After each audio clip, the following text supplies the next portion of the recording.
let's go to some of the sources and let's see why it's confusing about what brachas you make on lightning and thunder. You may know, just from experience growing up as a kid, on lightning you make one bracha, and on thunder you make another bracha. The difficulty becomes, well, what happens if they come like a second in proximity to each other? How are you supposed to make two brachas so fast? So that's one of the things that we have to analyze tonight. Really, what did Chazal have in mind for us to do? And why did they make two brachas? So this all starts with a Mishnah in the 9th chapter of Berachos, which says as follows. This is source number 1. Al hazikin ve'al hazoos. Zikin, as we'll see, will be explained by the Rishonim and by the Shulchan Aruch as one of two things. They're either comets or shooting stars. A comet is some kind of meteor that's traveling through space. It has a tail. And a shooting star is also some kind of asteroid or meteor, but it's not. It's quickly burning. So I'm not sure about the different astronomical conditions for each one, but they're two different kinds of heavenly bodies that are unusual. Va'al hazoos. We'll explain that most Meforshim learn that it means earthquakes. Ve'al habrakim, ve'al hare'imim, and for thunder, for lightning is barak, and re'imim are thunder. Ve'al haruchos, and for severe winds, like hurricane force winds. Omer baruch shekocho ugvuraso malei olam. You're supposed to say the following bracha: Blessed is Hashem, whose strength and might fills the world. Al heharim ve'al hagvaos ve'al hayamim ve'al hanaharos ve'al hamidbaros, but for mountains and hills and oceans and rivers and deserts, you make a different bracha. You say Baruch oiseh ma'aseh v'reishis. Blessed is Hashem, who creates the act of creation, or creates what we call creation. Now, these are two different ideas. Shekocho gvuraso malei olam sounds dramatic, right? His might and his strength and his might permeate the world. You immediately get a sense that you're feeling a sense of awe of God's mightiness when you're making this bracha. So you can imagine that when you see something panoramic and beautiful in nature, you don't necessarily feel that sense of awe, but you feel the sense of great appreciation of Hashem. What a beautiful world you gave us. So that's why Osamasa Berachos is something when you see something picturesque in nature, like the latter part of the Mishnah, and when you see something dramatic in nature, thunder, lightning, earthquakes, things like that, that instill awe within man, then Kocho Gvuraso makes more sense. That seems to be the theme, that just the simple Pashut Pshat in the Mishnah, right? Let's take a look at the Gemara. The Gemara on Daf Nun Tes Amud Aleph in Berachos says the following. Al heharim ve'al hagvaos. For mountains and hills, you say Osamase Berachos. So the Gemara asks the question, Atu kolhani da'amran ad hashda, lav ma'isa Berachos ninhu? So the Gemara says, I don't understand. Why is that bracha only applicable to mountains and to valleys and to rivers and to oceans? Everything in nature is God's act of creation. So you mean lightning and thunder is not an act of creation? So why is Osama'isa Berachos only appropriate for the latter and not for the former? V'aksiv brakim lamatar asa. After all, there's a pasuk that says that God created lightning to accompany rain. So it is part of creation. It's all part of the act of creation. It was embedded within the forces of nature for there to be lightning during a rainstorm. So Amar Abaye kroch vitani. So Abaye says, you have to wrap everything together and learn it that way.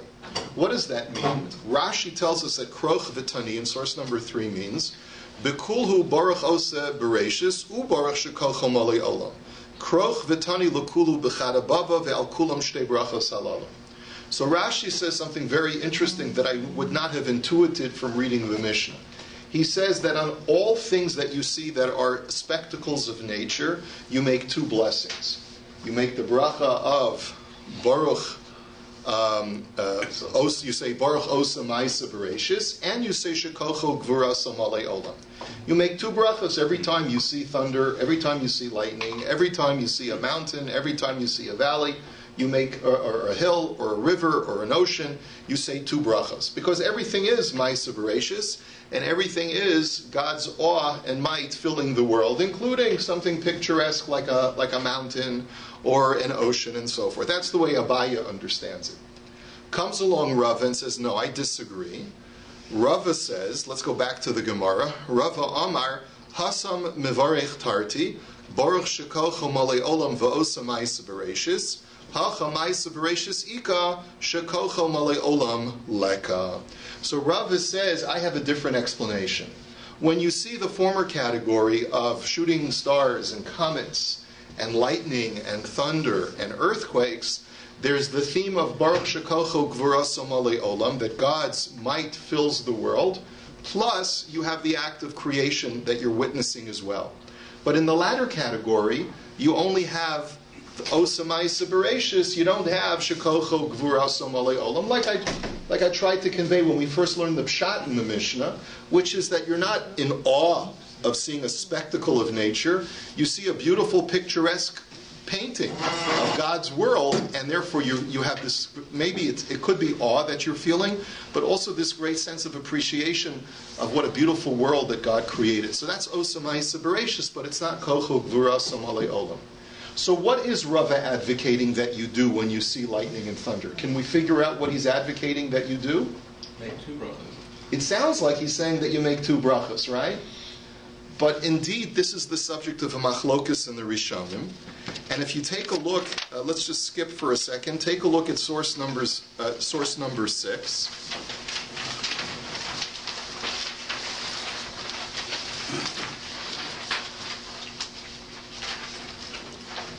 And you see the Rambam.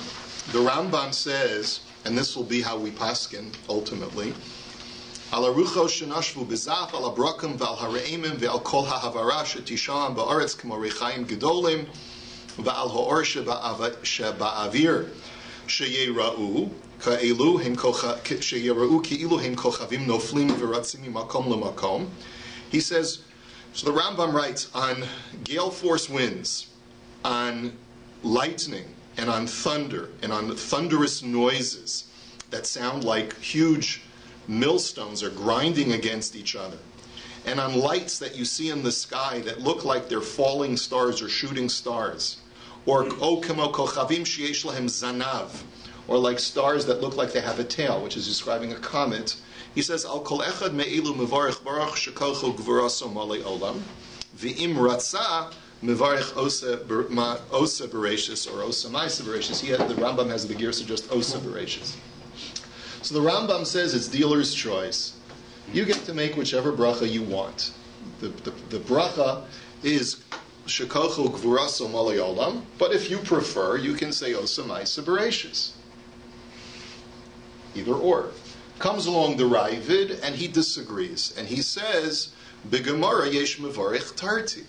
The Gemara says that you should make both brachas, and that's how he understands what Rava is saying. Rambam didn't say you shouldn't say both. The Rambam says you say Baruch Kocho Gvurasa Malei Olam. Oh, he says V'im Ratza. If you want, you could say Osa Maisa Berachos. It means in addition to also. It could mean he means in addition to.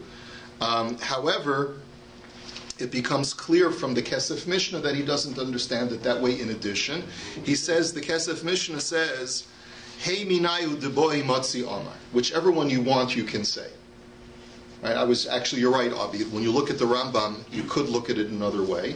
I was interpreting it through the lens of the Kesef Mishnah, who says that the Rambam is consistent with the Rush and the Rif, and therefore it's either or. This is actually the way that the Shulchan Aruch paskins in source number 8.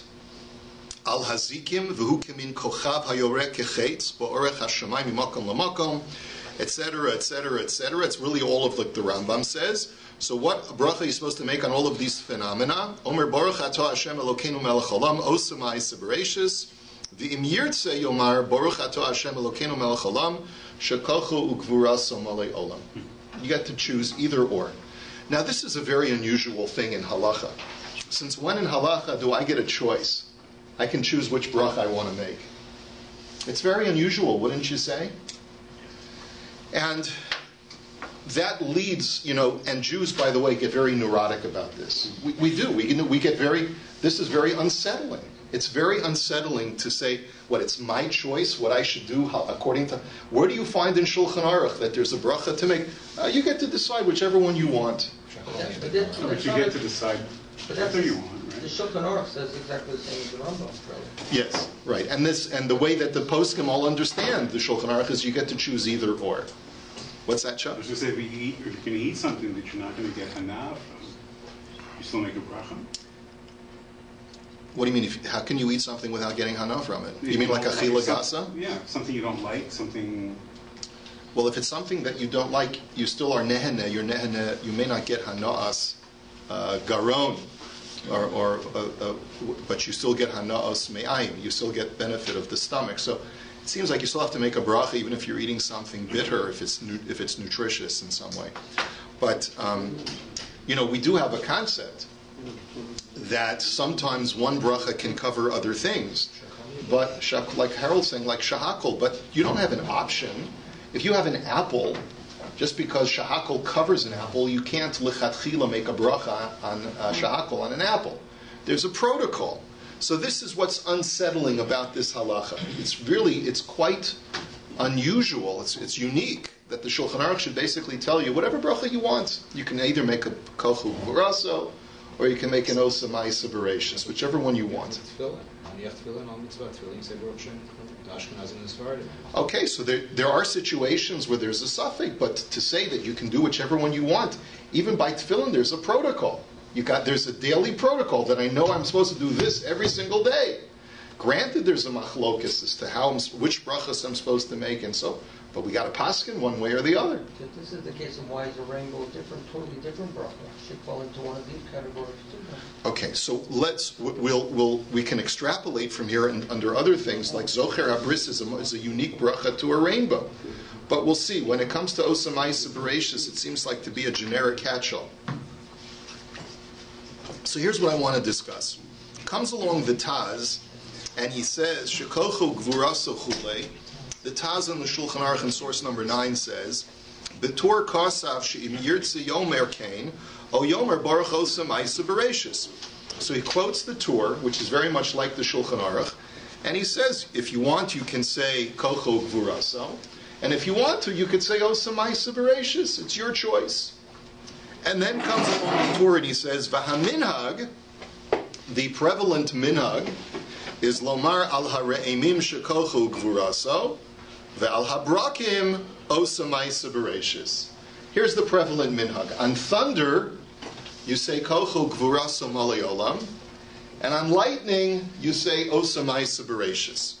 Ve'eni yodea tam lazeh. But I don't know why that should be. But then he says, ulai, but it could be, shahare'emim mar'im koach masha'im kein babirakim. He says, because thunder is demonstrative of God's great strength and power, whereas lightning is not so much. Now, I don't know, what's more impressive? I guess, as far as impressiveness, lightning's pretty impressive. I know, one's witnessing a lightning storm from a skyscraper, and you see like these huge things of lightning coming all the way down to the earth. It's really impressive. But thunder is more, perhaps, instills greater fear or awe, because it's a very jarring noise. And so perhaps, says the Taz, that's the difference. When you hear thunder, you think about God's great might. When you see lightning, it's impressive. And you say, wow, God, that's a great light show. But it's not necessarily that you're filled with this great sense of fear. And perhaps that's what the Taz means to say. Let's look at other differences. The ramifications of thunder and lightning are the opposite. That lightning can actually cause damage, whereas thunder is just a noise. That's true. That's an interesting point. I didn't think of that. However, when you think about it, you're making an unnatural division, David, between thunder and lightning. Thunder and lightning are actually the same phenomenon. Yeah, I understand that. So it's not that. So the thunder is a byproduct of the electrons, heating up the air, and then a vacuum being created which creates shock waves or sound waves. So they really are one and the same. It's just that we see the lightning and we hear the thunder as two separate things because we have two separate sensory receptors. Different speed. And different speed. Okay. So let's go back. Let's go back for just a second, and let's go back to source number 4. Let's see how the Meiri understands the difference between these two brachos. So the Meiri says, V'al ha're'emim, v'al ha'ruchos, v'al ha'brakim, v'haninkra lamp. I guess that's what I'm not sure, that may be in French, because the Meiri was from Provence. So he says, Al kol ela, how do you say lightning in French? Anyone know? Lumiere. Oh, lightning. I thought you meant light. Lightning. No, light is lumiere. Okay. You people say you're Canadians. Anyway, Al kol elu omer, Baruch, Al kol elu omer, Baruch shekocho malei olam. On all of these things you say, blessed is Hashem, whose strength fills the world. Mipnei she'inyanam shel elu lihispashet rachok ma'od. So he says, what's the reason for saying shekocho ugvuraso malei olam? So the Meiri picks up on the word malei. And he says, you know what? Any phenomenon in nature which travels far distances, that's appropriate to say malei olam. Like kavodo malei olam, like we say in Kedusha. God's glory fills the world because it's manifest to the entire world, or like a very, very large territory that's all around me. So that's what's appropriate for kocho gvuraso malei olam. That's why that brach is appropriate. And he says, Upirish b'gemara sha'af al elu imratza levarech baruch osa bereshis dayo. And the Gemara, like Rava had explained, that Mosa Maisa Bereshis you can also make. It's also an appropriate bracha, because that is a generic statement that God is the creator of all of creation. So when you're witness to a component of creation, like a shooting star, you can also say Osa Maisa Bereshis, but you could also say Kochu Gvuraso fills the world, because everyone in this hemisphere that looks up in the sky will see the shooting star. Uva Talmud HaMa'arav Pirshu, and in the Yerushalmi brings the Meiri, they explain, Al Haruchos Davka Keshaboim Bizafs. For Bizaf, first of all, it's got to be hurricane gale force winds. Aval Einam Boim Bizaf Baruch Osa Bereshis. But if they're not coming that forcefully, you only say Baruch Osa Bereshis, which the Meiri seems to be saying that also implies that there's an act of force that you need in order to be able to say the bracha. And then he says, Al Haharim va'al Hakvos Baruch Omer Baruch Osa Bereshis, Shedevarim Elu Ein Zazim Mimakoman Kedei Levarach Aleim Shekocho Malei Olam. He says, what's the difference with mountains and oceans? Why don't you say Kochu Gvuraso Malei Olam? He says, because these are stationary phenomena. You have to go to them. They don't travel to you. So therefore, when a phenomenon fills the entire sky, then you can say Kochu Gvuraso Malei Olam. When it's a localized phenomenon that you have to go to, you have to be in a certain place in order to experience it, so then you say only Osa Maisa Bereshis. So that's the way the Meiri categorizes it. So you have certain phenomena that can fill the sky, like a shooting star, or thunder, because that reverberates for a very far distance. And therefore, Kochu Gvuraso or Osa Maisa Bereshis, either one is appropriate. But there are other brachos, there are other phenomena that are localized, like lightning. You have to be close to the lightning to see it, or closer to the lightning to see it. You have to go to the mountain, you have to go to the ocean, and therefore for those things you can't say Malei Olam, that is, might fills the world, you can only say Osa Maisa Bereshis. Are we clear so far? So we've seen the Meiri gives us another categorization, that up until now, perhaps from the Shulchan Aruch we would have concluded that it's a question of what instills awe or fear within man is Kochu Gvuraso, whereas these things are just picturesque and therefore they don't instill fear, and that's why you can't say Kochu Gvuraso. But the Meiri gives us another explanation, and he says it's got to do with what permeates to far distances versus what is a localized phenomenon. Okay? But for all of them, you can say Osa Maisa Bereshis. So there's an interesting commentary from a Rav Naftali HaKohen Katz, who lives in the late 17th century. He got caught up in the Sabbatean controversy at one point in his life, but he was because he endorsed the sefer of someone who was a Talmud of Shabtai Tzvi, unbeknownst to him. So there's a whole drama in his life, but he was an Av Beis Din in both Posen and Frankfurt, and a huge gadol of his time. And he writes like this. He says, when the Gemara asks the question, Atu kol hani da'amar nahashto lav ma'isa bereshis ninu, the Gemara asks the question, why can't you make a bracha of osa ma'isa bereshis on shooting stars? Aren't they an act of creation also? Why only kochu gvurasa malayolam? That was what the Gemara had asked, right? So comes along Rav Katz, and he asks like this, V'im tomar, he says, I'll ask you a very simple question. Dilma kishiyesh shtei brachot levarech, osa ma'isa bereshis, o baruch shekocho, yoser mistaber levarech baruch shekocho, ki hi bracha mevureret yoter. He says, what's the Gemara's question? Of course, lightning and thunder and shooting stars is ma'isa bereshis. But a more specific bracha to that phenomenon is kochu gvuraso malayola. So why is the Gemara even bothered with the idea that we say kochu gvuraso yes and osa ma'isa bereshis no?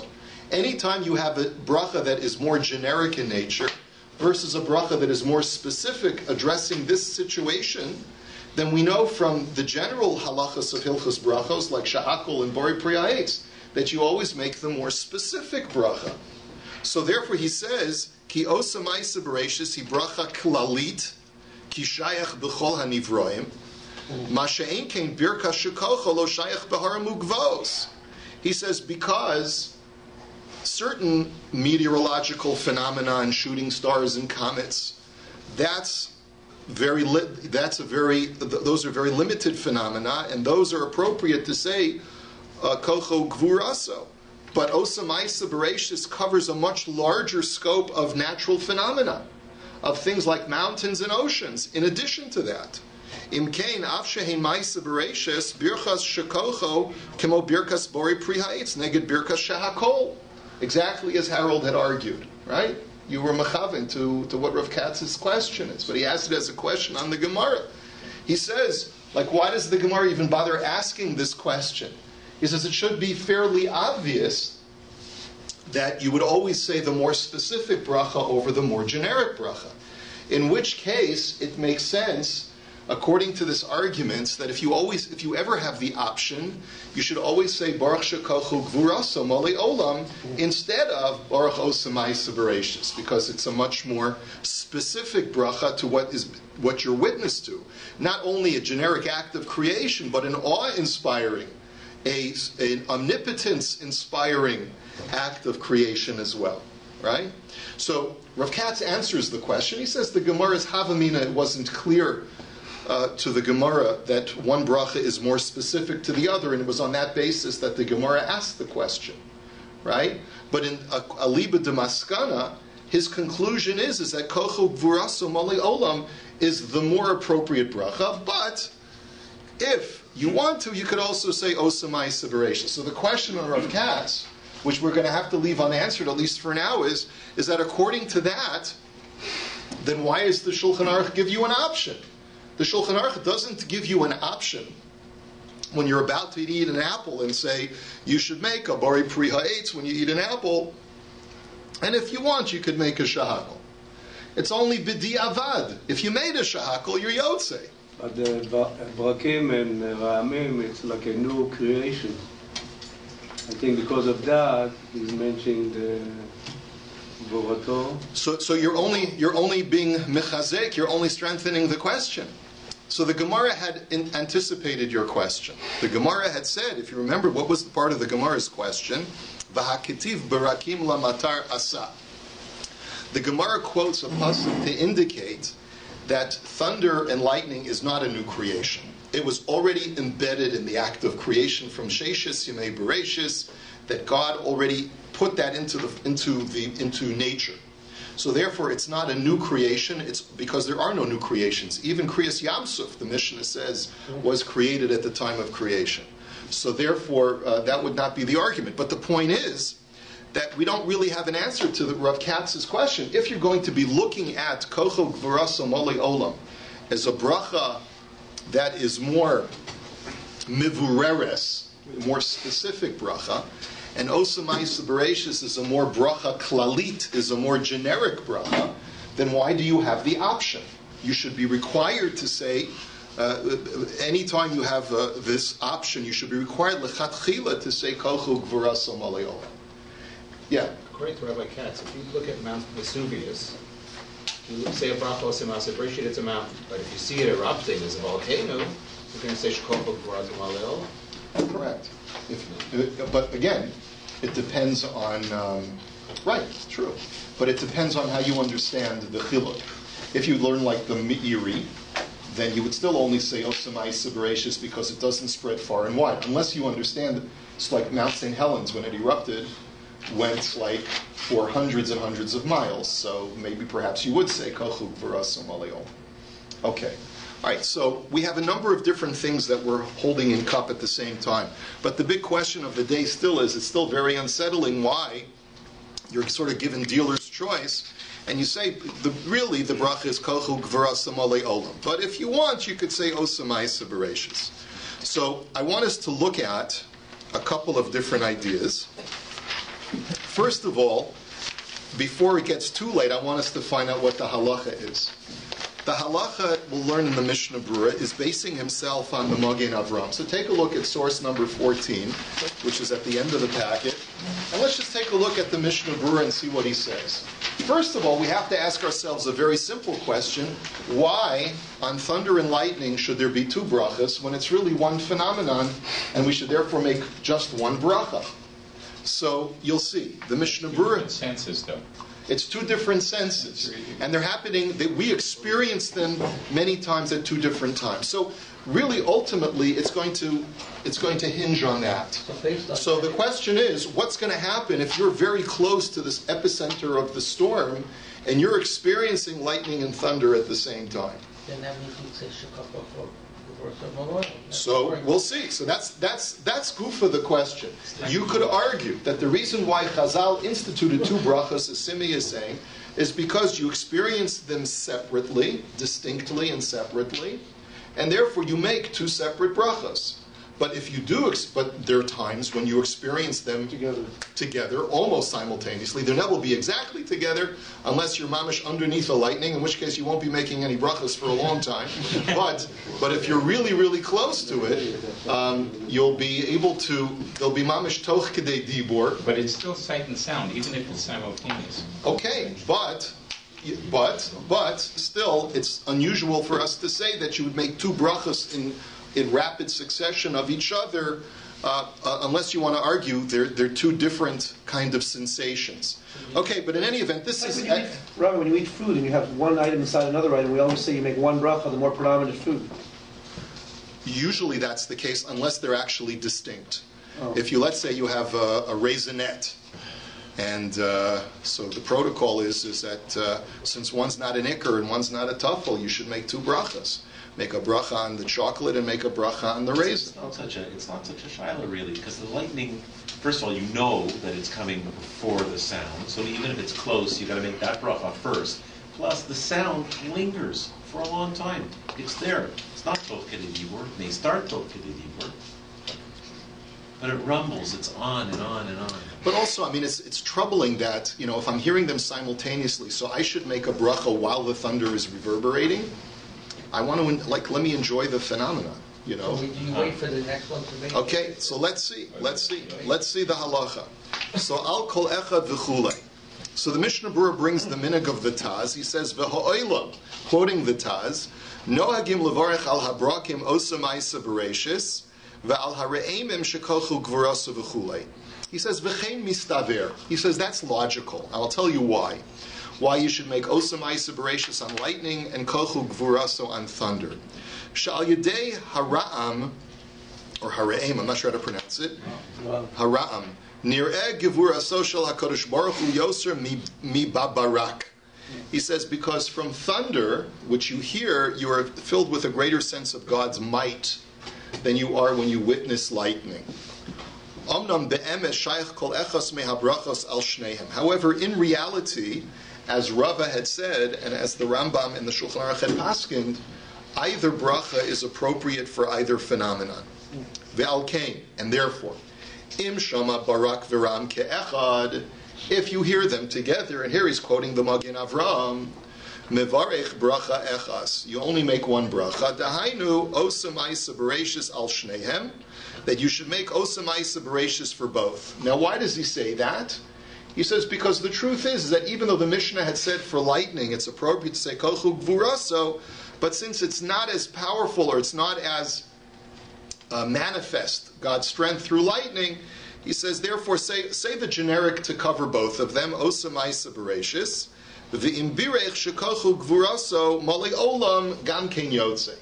And if you said kochu gvuraso on both of them, you're also Yosef. So it's a very strange thing that even though the Mishnah had said that both for thunder and for lightning, it's appropriate to say kochu gvuraso, based on the way the minhag ha'olam is, to place more prominence on God's might through thunder and less prominence on God's might through lightning, it's probably better to, when you experience them both, to say the generic bracha of osam ma'aseh bereishis.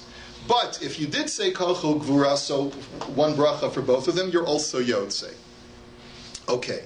V'im lo hayu tichufim zeh achar zeh, mevarech techila al habarak, shehu mitra'eh techila le'ein ha'adam, osam ma'aseh bereishis, and if they're not simultaneous, but rather you're at a distance from the thundercloud, and therefore you see the lightning several seconds before you hear the thunder, so then you should first make the bracha on lightning osam ma'aseh bereishis, v'achar kach al hareim shekochu gvuraso malei olam, and then when you hear the thunder, you make the bracha on thunder separately. V'hu adin, and then the Mishnah Berurah just adds an additional interesting facet to this halacha. Let's say you're in the middle of a thunderstorm, and imlo ra'as habarak v'shama kol hareim. Let's say your back is to the window and you didn't see the lightning, but you hear the thunder first. So then ubirech alav shekochu gvuraso malei olam o shabirech osam ma'aseh bereishis. And on the thunder you made either bracha, which works, right? Even though osam kochu gvuraso is the primary for thunder, and osam ma'aseh bereishis is the fallback for thunder, but you made one of the two on the thunder. The achar kach ra'a barak, and then you happen to see a second lightning streak. So then mevarech alav gam kein osam ma'aseh bereishis. So then you would say osam ma'aseh bereishis separately on the lightning. So it is possible that in the same storm you would say osam ma'aseh bereishis twice. Once when you hear the thunder first, and then the second time when you see the lightning. Okay? So now... but that's odd, because you don't do that with any other bracha. If you eat an apple and then an orange, you don't say it's twice, do you? Yeah, but these are two different phenomena. These are not two fruits. One is a visual experience and one is an auditory experience. They're two different experiences of nature. So therefore each one gets its own bracha. You said the same bracha twice. In a chinami, because you're allowed to say the same bracha twice because they're two different phenomena. That's why it's preferable to say a separate bracha for one and a separate bracha for the other. But if b'di'evid you started off by saying osam ma'aseh bereishis on the thunder, which you're yotze for, if afterwards, seconds later, you see a different flash of lightning, you would say osam ma'aseh bereishis a second time. And then the Mishnah Berurah adds, Uva'ayin b'shari tshuva shekasav b'shem habirkei Yosef dim berech al habarak v'niskavim liftor hareim haba acharav yatsa b'di'evid. He says, b'di'evid, also, let's say you had in mind, when you see the lightning, you say, Baruch osam ma'aseh bereishis, and you have in mind to be yotze with that bracha on the upcoming thunder, which you anticipate will be coming any moment. So then you wouldn't make a bracha afterwards on the thunder of kochu gvuraso malei olam. The acharei sheteva habriya shachar habarak yotzei ra'am imkein chal birkoso al hara'am sheyetzei achar kach. Because therefore that's what you have in mind. So therefore, if in order to be able to make two brachos, even though the Mishnah Berurah doesn't say this explicitly, but according to the Shari Tshuva, it's probably better not to have in mind that this bracha is going on the thunder. You have in mind that it's going dafka on the lightning, and the thunder I'll make a separate bracha. and therefore you don't make two brachas one after the other. If you experience lightning and thunder simultaneously, you only make one bracha. That's the psak of the Magen Avraham, is quoted by the Mishnah Berurah. Okay, let's take a look now. I want to take a look at the sheet of Rabbi Yaakov Emden. He argues with the Magen Avraham, and he gives us a very interesting insight into his scientific understanding of the phenomena of lightning and thunder. That's why I thought it was very interesting. And you'll also see that he argues with the Magen Avraham, and he says, no, if you experience them simultaneously, then you have to make two brachas.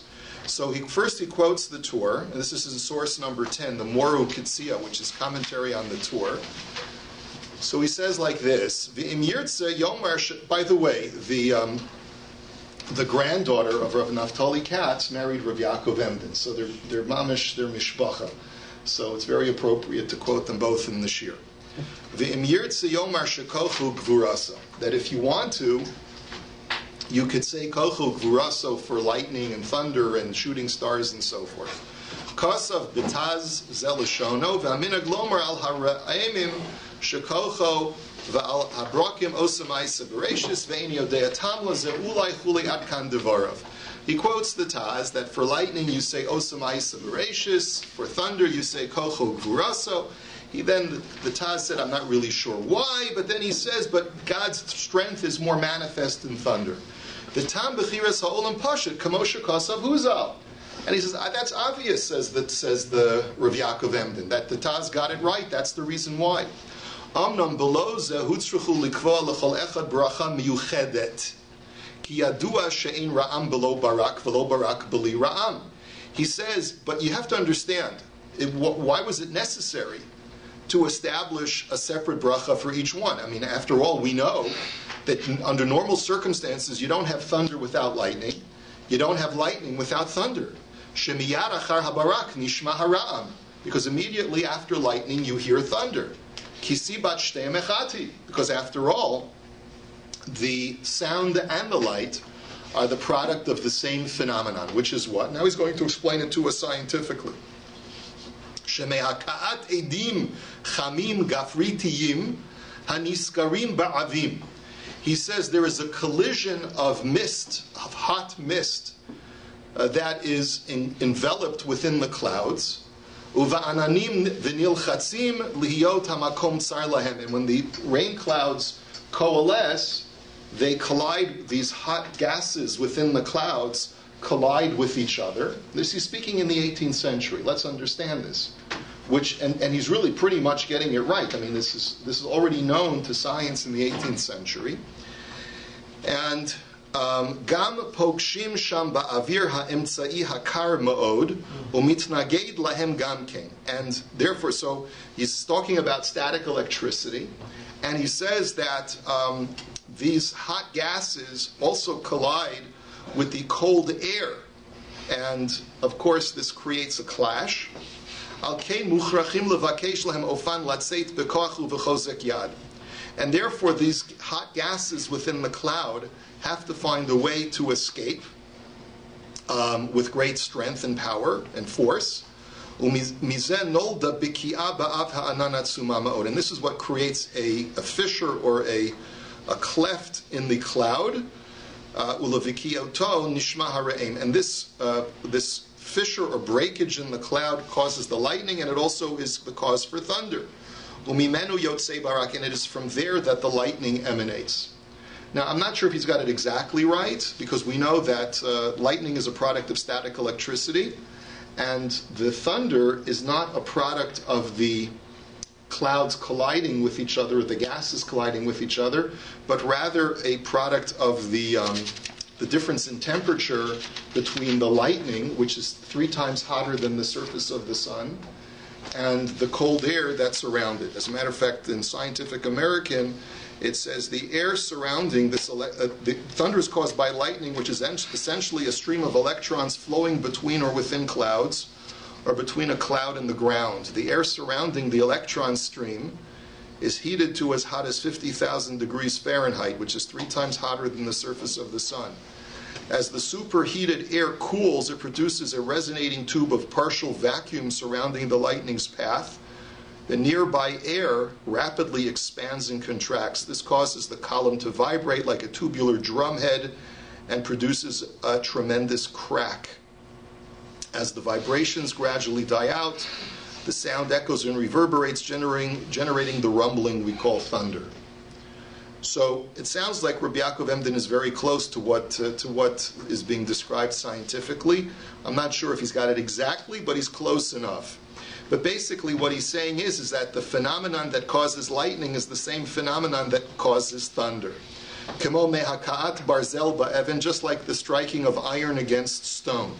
O ka'asher yera'eh b'kaneh hasareif, or that is visible, let's say, with a burning reed. I'm not sure what he's referring to over here, but perhaps he's talking about the crackling sound. Shena'asot shtei ha'pu'ulot ke'echad b'sibat ha'nikisha, that both actions of both the incineration and the sound of burning are made through the collision of forces. So why don't we see the lightning at the same time when we hear the thunder?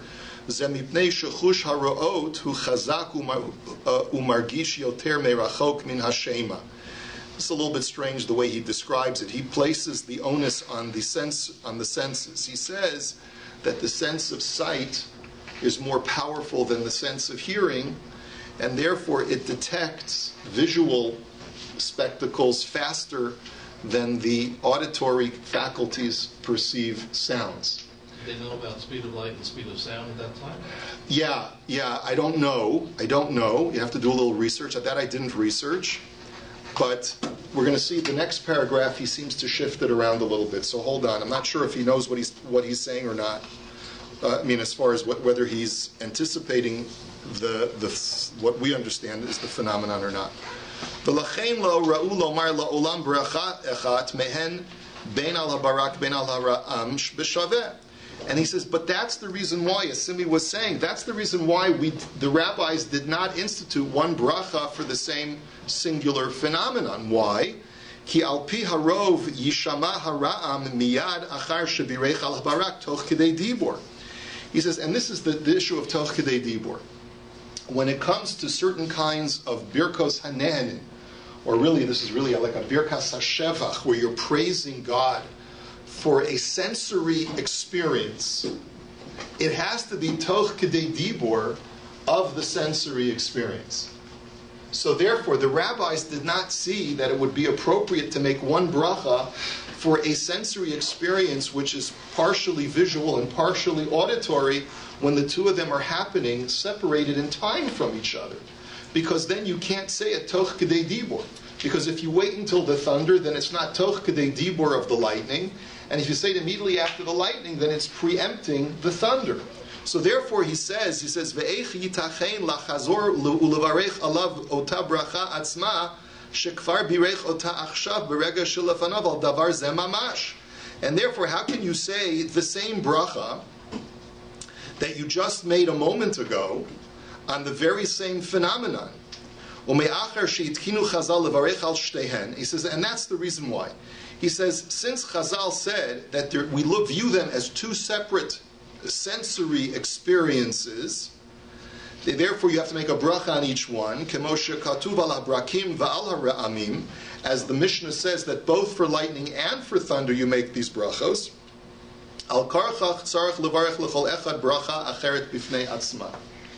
He says that's the reason for the minhag that the Taz is citing, is that it only makes sense to make one bracha separate for lightning and one bracha separate for thunder, because that's, you see that you're fulfilling the will of Chazal to have two separate brachot. One second. Ubacharu ba'ofan zeh mitam shezachar harav hanal. And therefore he says, and that's what the Taz meant. He says the Taz meant is that the more awesome experience is the thunder, the more picturesque experience is the lightning. So for lightning, osam isa berachos. For thunder, kocho gvurasa. Kach nirli barur v'nachon. This is what it seems clear to me. So we haven't gotten into the machlokus with Magen Avraham yet. Yes, Robert? That's assuming you have two sensory perceptions. What happens if somebody was deaf or hard hearing? Of course. What would you make? Yeah, no, of course. So then So then it would seem that once the minhag became to make on lightning Osamai Berachos, if you're deaf, you only say Osamai Berachos. And if you're blind and you hear thunder, you say Kol Chol Gvurasa. That's what Rabbi Yaakov Emden is advocating. But he says like this, turn the page now. He says, V'nafka mina. He says, according to my interpretation, there's going to be a practical nafka mina. He says, the ishama ra'am v'ra bara ke'echat. He says, if you see both of them simultaneously, like we just saw in the Mishnah Berurah, what did the Mishnah Berurah tell us? You only say one bracha, Osamai Berachos. It's the catch-all for both experiences. But the Rav Yaakov Emden argues. He says, "The Mavarech al Shneim Shtei habrachot hariyo lahem kinizkar." He says, I hold you make both brachot. You say Osamai Berachos and Kol Chol Gvurasa. Ula afukei mi b'magen Avraham dekasav shenirali debracha echas al shteihem. The Magen Avraham says that I think you should make one bracha for both. Udvarav einan nir'in bazeh. He says, but I don't agree with the Magen Avraham, and I'll tell you why. He says, Shaharei kachu al harov shenirgashim ke'achat. He says, because the truth is, says Rabbi Yaakov, he says, many, many instances, we do experience lightning and thunder at the same time. Even though they're never going to occur mamish simultaneously, because sound travels slower than light, or your sensory, your auditory faculties are slower than your visual faculties, which is the way he had explained it. He says, as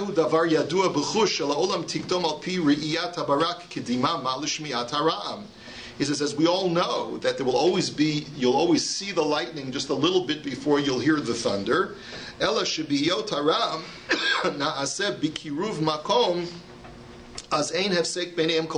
it's only when the thundercloud is very nearby you hear less of a time lag between the two. In that situation, you'll hear the thunderclap almost immediately after the lightning. But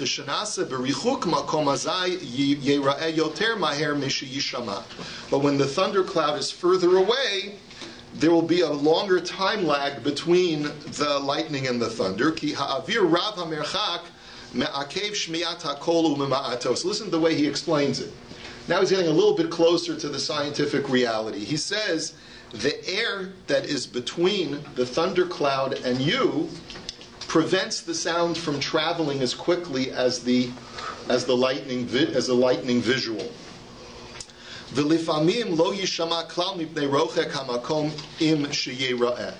sometimes the thundercloud is so far away that you'll only see the lightning and you won't even hear the thunder. This is mamish against what the Meiri had said when he said that thunder travels farther than lightning. Okay, but anyway, go figure.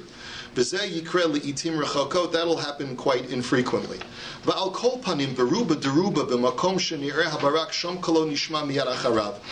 in most situations, he said, that the very same place or the very same moment that you see the lightning, that's when you'll see immediately afterwards, you'll hear the thunderclap. That's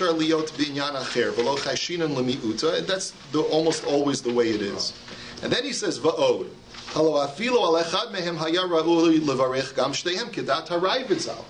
I'll even strengthen my argument, says Rabbi Yaakov Emden.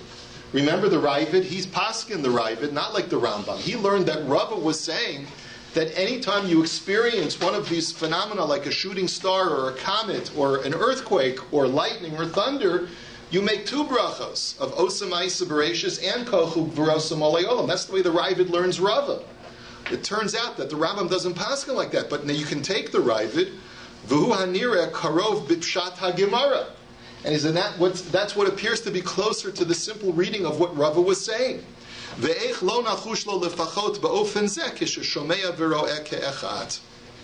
He says, and therefore, certainly it's kedai to rely on the Ravid. When you see these two things simultaneously, you should make both brachas. Gam kvar amarti sheke'echad mamash hu davar she'efshar she'af al pi shenasin ke'echad ein nirgashin ke'echad ela zeh achar zeh behechrech. I've already explained that you never experience them simultaneously. It's always sequential, one after the other. V'hanahug alma delo kavate upuk chazi mayam adavar v'shaper avdi b'li safek. And therefore he says, and finally, the biggest proof that I have that the Magen Avraham is mistaken is go out and see what the Hamonam does. Go out and see what the folk are doing. What are people doing when they see lightning and they hear thunder?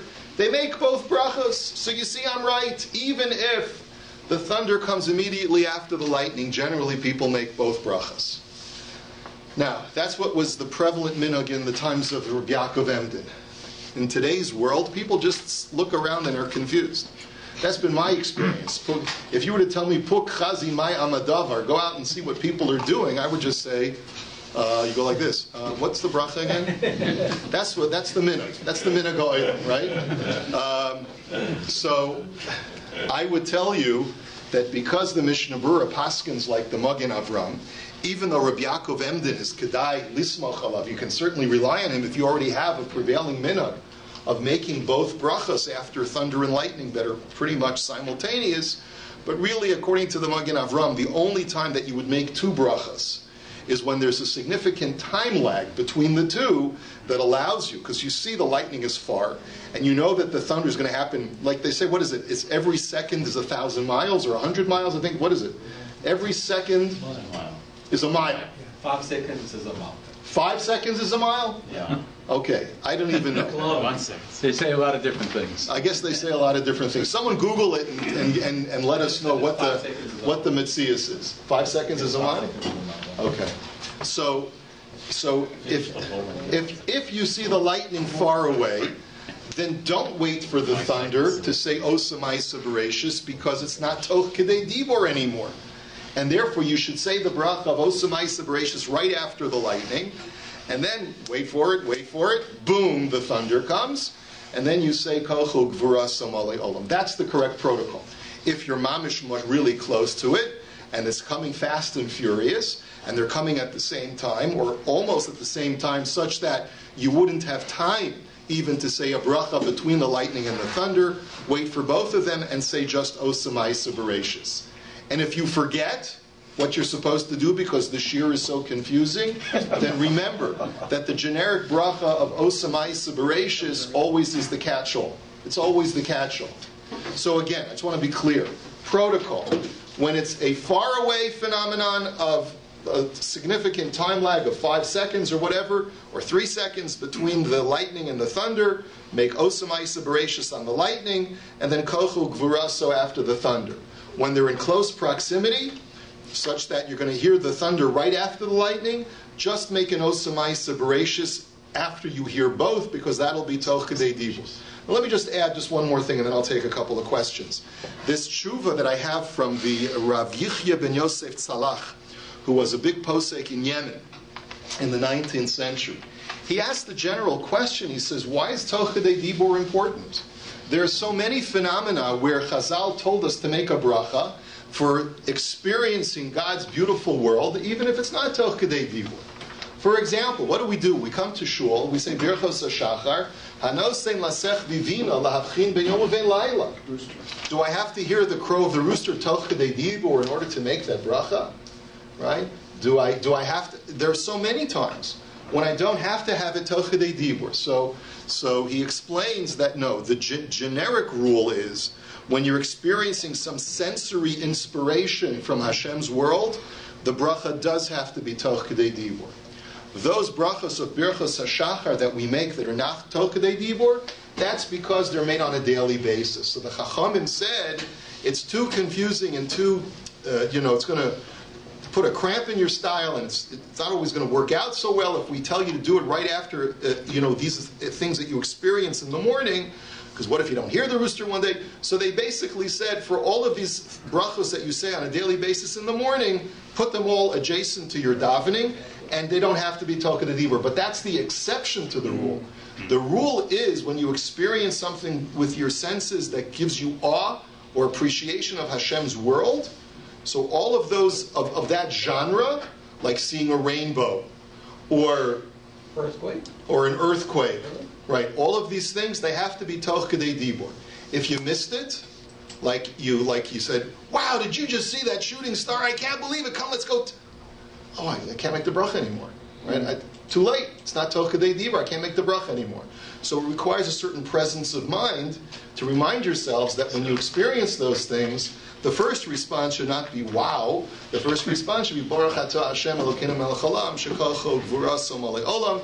And if you forget that, Osam Haisa Berachos. Okay, Leon.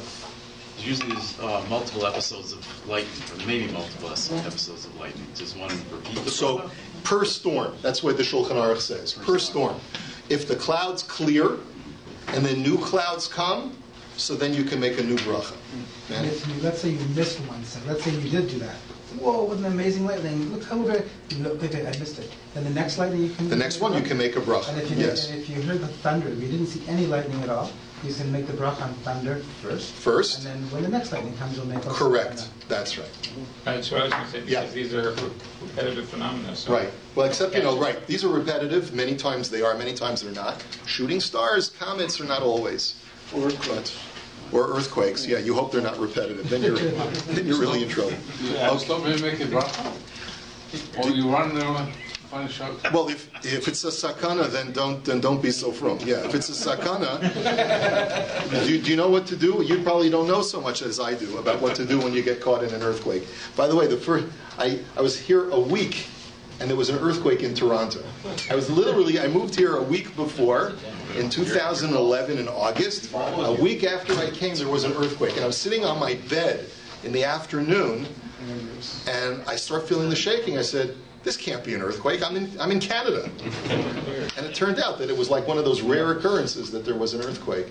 So the thing you're supposed to do when you experience an earthquake, if God forbid you're in the middle of an earthquake, you're supposed to either run out into the street or go under a door frame, which is the strongest part of the structure, so that if God forbid there's a collapse of the house, there's a better chance for you not to be caught in the debris if you're standing under a door frame. You should make door frames like an keystone. Okay. All right.